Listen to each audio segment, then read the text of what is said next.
Hello student. जैसा कि आपको पता है कि हम सोशल साइंस क्लास 9th की एनसीईआरटी को कंप्लीट करें इकोनॉमिक सब्जेक्ट की। उसमें से हमने आपकी जो एनसीईआरटी क्लास 9th की उसमें से 4 चैप्टर्स हैं और 4 चैप्टर्स में हमने 3 चैप्टर्स कंप्लीट कर लिए हैं।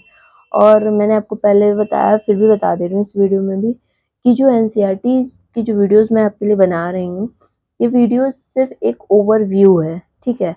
आप इस वीडियो को देखने के बाद जब अभी आप ये चैप्टर रीड करेंगे तो आपको जो भी बुक चैप्टर के अंदर जो इकोनॉमिक्स के वर्ड्स हैं उनको आपको अंडरस्टूड होने में प्रॉब्लम नहीं होगी। इसलिए अगर आप इस वीडियो को देखकर बुक के चैप्टर को अगर रीड करते हैं तो आपको कोई भी प्रॉब्लम नहीं होगी।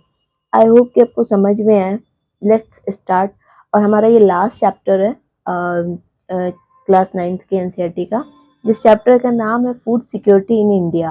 फर्स्ट चैप्टर हमने पालनपुर स्टोरी पढ़ी थी, सेकंड हमने पॉवर्टी पढ़ी थी, पीपल एज अ रिसोर्स पढ़ा था, एंड हमारा ये लास्ट है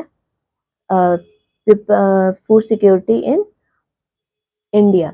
इंडिया में फूड सिक्योरिटी की क्या नीड है, ठीक है। फूड सिक्योरिटी इन इंडिया, इससे आपको ये नहीं समझ में आ रहा है कि हमें यहाँ पे फूड की सिक्योरिटी चाहिए। ये नहीं कि फूड प्लेट में लगा दिया और आर्मी आर्मी मैन आ रहे हैं उसको लेकर जा रहे हैं, ऐसी सिक्योरिटी, ऐसा सिक्योरिटी से मतलब नहीं है यहाँ पे। फूड सिक्योरिटी का यहाँ मतलब अलग है। तो चलते हैं, स्टार्ट करते हैं। फूड सिक्योरिटी क्या है? देखिए, फूड सिक्योरिटी का मतलब है कि हम फूड को अवेलेबिलिटी करा पाए। 3A का रूल्स है हमारा फूड को लेकर, कि उसकी फूड की अवेलेबिलिटी हो। हर ह्यूमन है उसको फूड की नीड होगी, एनिमल है उसे भी फूड की नीड होगी, लेकिन हम यहाँ इकोनॉमिक्स में पढ़ रहे तो हम ह्यूमन के बारे में बात करते हैं, ठीक है। एबिलिटी हो उसकी, एसेसिबिलिटी हो उसकी, अफोर्डेबिलिटी हो उसकी। ये 3A का रूल है हमारा कि आप अगर फूड की बात करें तो ये तीनों चीज़ें अवेलेबल होनी चाहिए।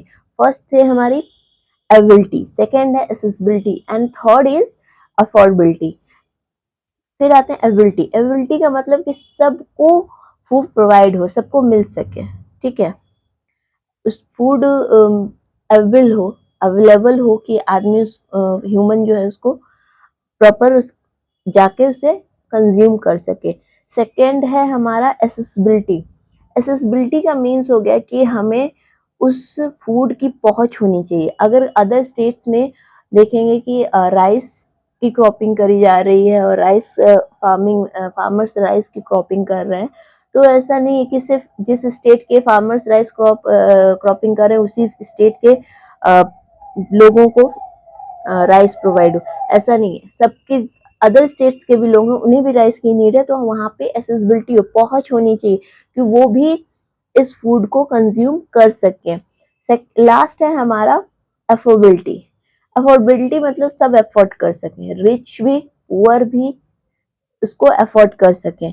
सब आपको पता है, मैंने पॉवर्टी में भी पढ़ाया था कि हमारे पॉवर्टी क्या है, क्यों है। Human people as a resource भी चैप्टर था। इन सब में हम पीछे यही पढ़ते हुए आए हैं कि हमें ग्रोथ करानी है, लेकिन ग्रोथ के साथ हमें खुद का भी ध्यान रखना है। अगर हम खुद का ध्यान नहीं रख पाएंगे तो हम इकोनॉमिक डेवलपमेंट में कोई भी कंट्रीब्यूशन नहीं कर पाएंगे। तो स्टार्ट करते हैं। जैसे कि यही होता है फूड सिक्योरिटी हमारा, कि फूड हमें सिक्योर होना चाहिए। तीनों चीज़ों 3A का रूल है हमारा, 3A पूरा, अफोर्डेबिलिटी भी हो, एसेसिबिलिटी भी हो, एंड अवेलेबिलिटी भी हो। ये तीनों चीज़ें अगर हमारे पास हैं तब हम फूड सिक्योर्ड स्टेट या कंट्री कहलाएंगे। ओके, तो आपको पता है कि 1947 के टाइम पे हमारी क्या कंडीशन थी। जब हम इंडिपेंडेंट हुए थे, ब्रिटिश कॉलोनियल से हमारा हुआ था, तो हम उससे इंडिपेंडेंट हुए थे, तो फूड का क्या था, हमारा बैकबोन एग्रीकल्चर थी।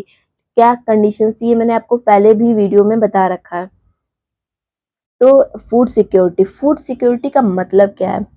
Food is initial for daily survival. Food जो है इनिशियल है, हमारे लिए जरूरी है डेली सर्वाइव करने के लिए, ठीक है। फूड सिक्योरिटी पर deeper mean in that the just getting two square meal in a day. मतलब डे में हमें 2 टाइम का 2 टाइम का फूड प्रॉपर मिलना चाहिए। Border aspected of food securities are, ठीक है। Ability of the food, food की एबिलिटी हो, एसेसिबिलिटी हो एंड अफोर्डेबिलिटी हो, यही तीनों चीजें मैंने आपको बताई, यही होना चाहिए। ठीक है, अब आते हैं फूड सिक्योरिटी की नीड क्यों है। फूड को हमें सिक्योर करना है, जैसे आपको पता है कि हमारे यहाँ जो सीजनल क्रॉपिंग होती है, रबी है, खरीफ है, जैफ है, ये हमारी सीजनल है। ठीक है, सोसाइटी में कुछ रिच भी हैं, कुछ पुअर भी हैं, ये भी आपको पता है हमारी। तो फूड सिक्योरिटी की जो नीड है वो इसलिए हुई कि आज के टाइम अगर आपने सीजनल हमारे क्रॉप्स हैं, अगर हमने उनको स्टॉक में नहीं रखा, बफर स्टॉक एक वर्ड है हमारा, बफर स्टॉक। बफर स्टॉक में क्या होता है कि हम फूड को सिक्योर करके रखते हैं, ताकि नेचुरल क्लाइमेट्स के वजह से, कुछ नेचुरल डिजास्टर्स की वजह से या कुछ भी हो जाए तो हम उस स्टेट या उस प्लेस पे फूड लोगों को प्रोवाइड कर सके। मतलब हम इमरजेंसी केस के लिए जो भी स्टॉक बचा के रखते हैं, जो भी हम फूड को वेयर हाउस में होल्ड करके रखते हैं, ताकि कि कहीं भी इमरजेंसी हो तो हम वहाँ के लोगों को इस चीज़ को प्रोवाइड करा सकें। जो स्टॉक हमने सेव कर रखा है अपने पास, उसी को हम बोलते हैं बफर स्टॉक। ठीक है, किसी सीजन में क्या हो गया कि क्लाइमेट इश्यू हो गया, रेन नहीं हुई प्रॉपर, या डॉट्स पड़ गए, डॉट्स हो गए, तो इस वजह से क्या होगा कि हम प्रॉपर लोगों को प्रोवाइड कर सकें फूड। इस वजह से हम बफर स्टॉक में कुछ फूड्स को स्टोर करके रखते हैं। बफर स्टॉक का मतलब यही होता है कि हम कुछ फूड को स्टोर करके रखें इमरजेंसी केस के लिए। ठीक है, क्लाइमेट की वजह से हो गया, नेचुरल क्लाइमेट्स हो गए कभी, या शॉर्टेज हो गई फूड की। देखिए आपको पता है कि पॉपुलेशन बढ़ती जा रही है, जो हमारा पॉपुलेशन है जेनेटिकल है, और जो हमारा फूड क्रॉपिंग का पैटर्न है, जिस तरह से हम फूड को क्रॉप करते हुए, जेनेटिकल अर्थमेटिकल है। ठीक है, तो क्या है कि फूड का जो रेशियो है, जो बढ़ने का ईयर बाई ईयर, वो 1, 2, 3, 4 के सीक्वेंस में बढ़ रहा है। और जो पॉपुलेशन है वो हमारी किस तरह से बढ़ रही, 2, 4, 8 इस सीक्वेंस में बढ़ रही है। तो अब इतनी बड़ी पॉपुलेशन को फूड प्रोवाइड करना है हमें, तो एक हमारे लिए रिस्क है कि हम सबको कैसे फूड प्रोवाइड कराएं।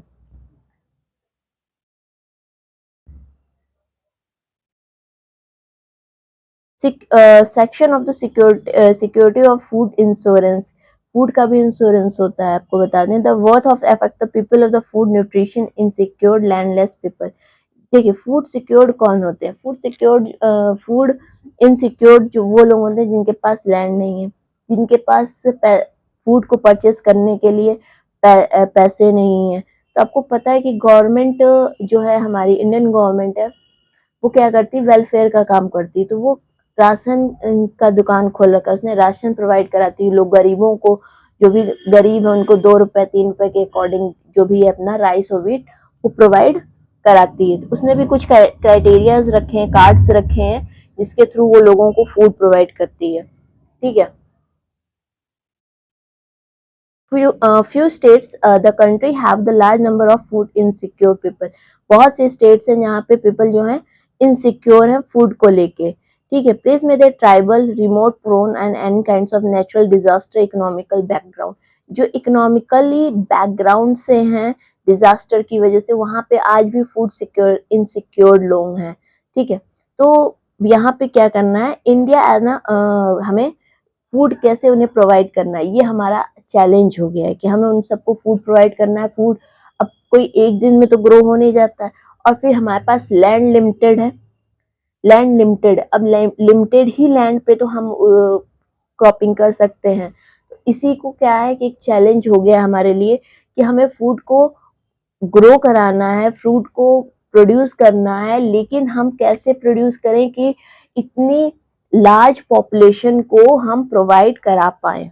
इसी को हम बोल रहे हैं फूड सिक्योरिटी की, फूड की भी हमें सिक्योरिटी करनी पड़ रही है। ठीक है, after India independence the country has appointed new the strategy agriculture is called the green revolution. देखा आपने कि 1947 में हम तो एग्रीकल्चर स्टार्ट किए, लेकिन कुछ टाइम बाद हमने कुछ नई स्ट्रेटजी अपनाई, जिसमें हमने आपको बताया था कि ग्रीन रेवोल्यूशन हम लेकर आए, HYV सीड्स लेकर आए, जिससे हमने क्या किया कि अपने प्रोडक्शन को जो क्रॉप का प्रोडक्शन था उसको हमने इंक्रीज किया। क्यों इंक्रीज करना पड़ रहा है? इसी वजह से कि लार्ज पॉपुलेशन को हम कैसे फूड प्रोवाइड करा पाए।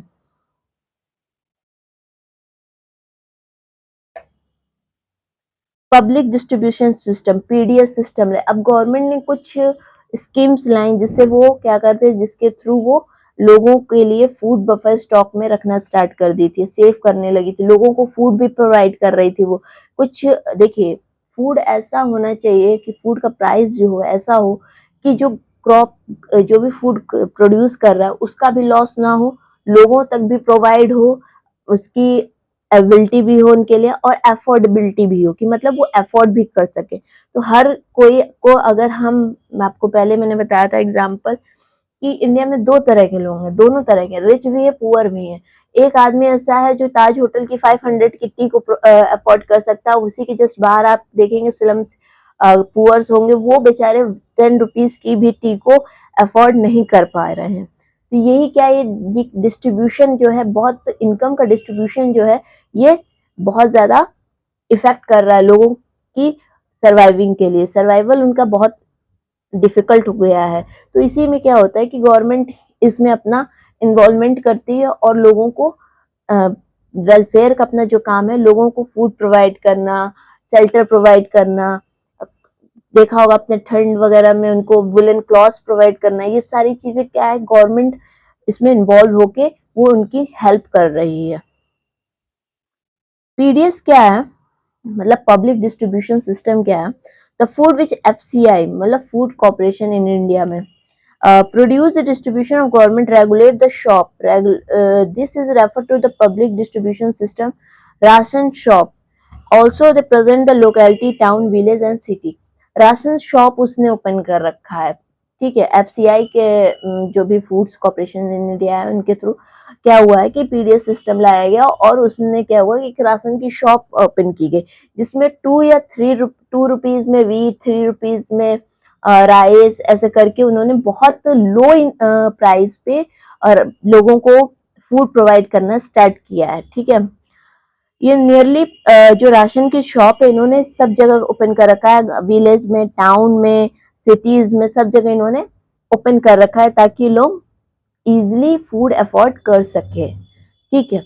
There nearly 5.5 lakh ration shop in a country, इन अपनी कंट्री में 5.5 लाख राशन की शॉप्स हैं।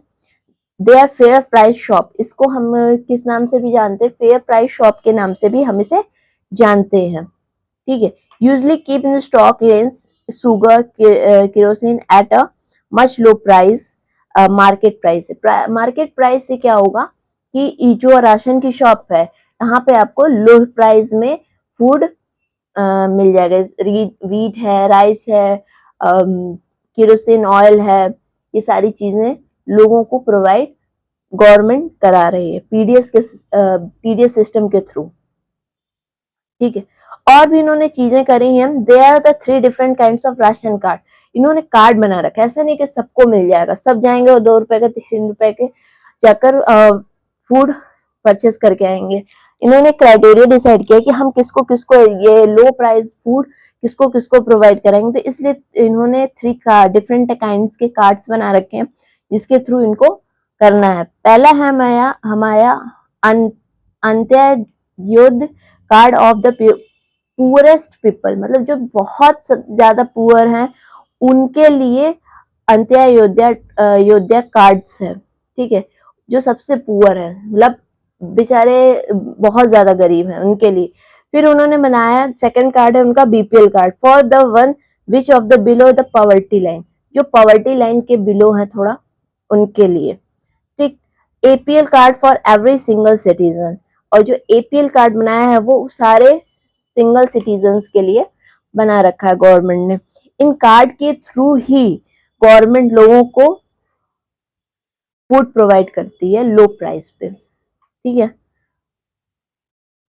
जो ये राशन कार्ड का जो हमारा इंट्रोड्यूस हुआ था, rationing was the introduce in India in the year of 1948 because of the Bengal famine.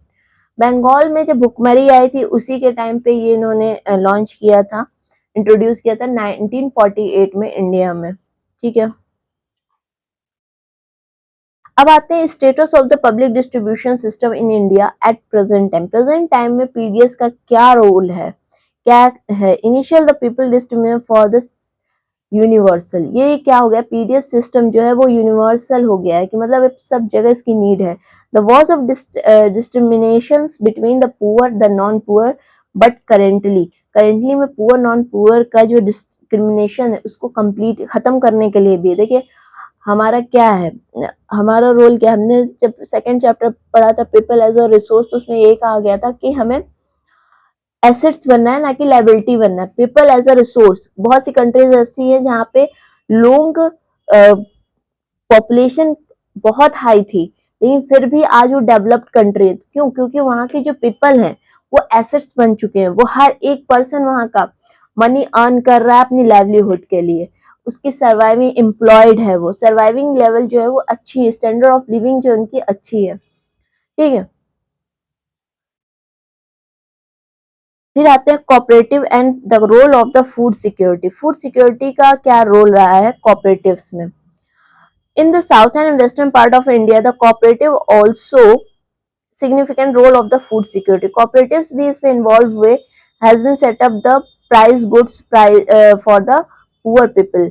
Poor peoples के लिए इन्होंने कुछ प्राइस वगैरह सेट किए। तमिलनाडु आउट में क्या हुआ कि 94% being the run by the cooperatives, 24% जो राशन वगैरह है वो सबसे ज्यादा क्या हुआ, कोऑपरेटिव्स का ही रन किया हुआ है तमिलनाडु में। मदर डेयरीज वगैरह भी ओपन हुई है। मदर डेयरीज का मतलब यहाँ पे है कि मदर्स के लिए, अगर जैसे कि जो प्रेग्नेंट लेडीज वगैरह हैं उनको जो होता है कि उनको न्यूट्रिशन की सबसे ज्यादा नीड होती है। अगर आप प्रेग्नेंट लेडी को प्रॉपर न्यूट्रिशन दे रहे हैं तो उसकी जो उसका जो बेबी है उसकी ग्रोथ भी अच्छे से होगी, ताकि उसका जो ग्रोथ है उस बच्चे का उसका ग्रोथ अच्छा हो और प्रेग्नेंट लेडी की हेल्थ अच्छी हो। तो मदर डेयरीज वगैरह भी ओपन किया गया जिसमें मदर को मिल्क एग वगैरह लोग प्रोवाइड कर रहे थे। कोऑपरेटिव्स का काफी अच्छा था, उसमें उन्होंने मदर डेयरी इन दिल्ली में भी ओपन हुआ था। Surviving the provide the milk vegetable consume low rate of decided the government of Delhi.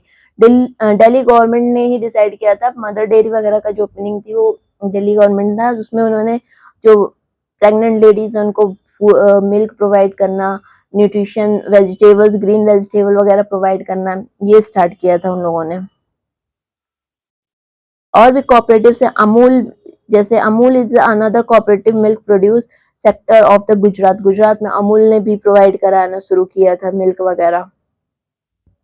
कुछ एनजीओ वगैरह भी इसमें इन्वॉल्व थी। तो जो हमारी फूड सिक्योरिटी वाला चैप्टर है वो आपका यही सब है कि फूड को हम कैसे सिक्योर करें, क्या करना है। अच्छा, आपका इसमें एक स्टोरी भी है रामू अहमद की। इसमें क्या होता है कि फूड सीजनल, रामू जो होता है सीजनल फार्म, वो होता है सीजनल लेबर, और जब सीजन रहता है जब लेबरिंग करता है तो फिर वो अच्छे से अपने फैमिली मेंबर्स को फूड वगैरह प्रोवाइड करा देता है। लेकिन जब वो जब अनएम्प्लॉयड हो जाता है तब वो उनको फूड वगैरह प्रोवाइड नहीं करा पाता है। तो इस वजह से वो क्या करते हैं कि वो उनको बफर स्टॉक में, कुछ स्टॉक में वो चीजों को सेव कर ले, फूड को सेव कर लेता है ताकि इन फ्यूचर वो काम आए। हंगर, इसमें क्या था कि कुछ डिस्ट्रीब्यूशन थे इन फूड का इंश्योरेशन, फूड इनसिक्योर लोगों थे उनके लिए कुछ चीजें बनाई गई थी। Higher state of economically background से जो थे उनके लिए फूड इनसिक्योर थे तो उनके लिए फूड प्रोवाइड कराना इनका टारगेट था। एक होता है क्रोनिक हंगर, एक होता है सीजनल हंगर। क्रोनिक हंगर जो होता है वो चलता रहता है, और सीजनल जो मैंने अभी आपको स्टोरी सुनाई रामू की वो वही सीजनल हंगर है। सीजन रहेगा तो उसको प्रॉपर फूड प्रोवाइड होगा, सब कुछ मिलेगा, उसके जो भी घर के फैमिली मेंबर्स हैं सबको मिलेगा। लेकिन जब वो अनएम्प्लॉयड हो जाएगा तो फिर उसे सीजनल हंगर को फेस करना पड़ेगा।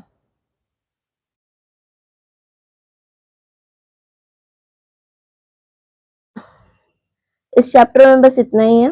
आप अब इस चैप्टर को रीड करिएगा। जिसे आपको रीड करेंगे तो आपको इस वीडियो से हेल्प मिल जाएगी। इसमें कुछ खास चैप्टर में था नहीं, सिर्फ इतना ही था कि फूड सिक्योरिटी क्या है और फूड क्या होता है, और गवर्नमेंट ने क्या स्कीम्स चलाई, कॉर्पोरेटिव्स ने कितनी हेल्प करी है, बफर स्टॉक क्या होता है। बस इस चैप्टर में इतना ही है और आप इस चैप्टर को रीड करिए। आज से आपकी क्लास 9th की एनसीईआरटी जो है वो कंप्लीट हो चुकी है। नेक्स्ट वीडियो में हम क्लास 10th की एनसीईआरटी को स्टार्ट करेंगे। आई होप कि आपको समझ में आया हो। Thank you so much.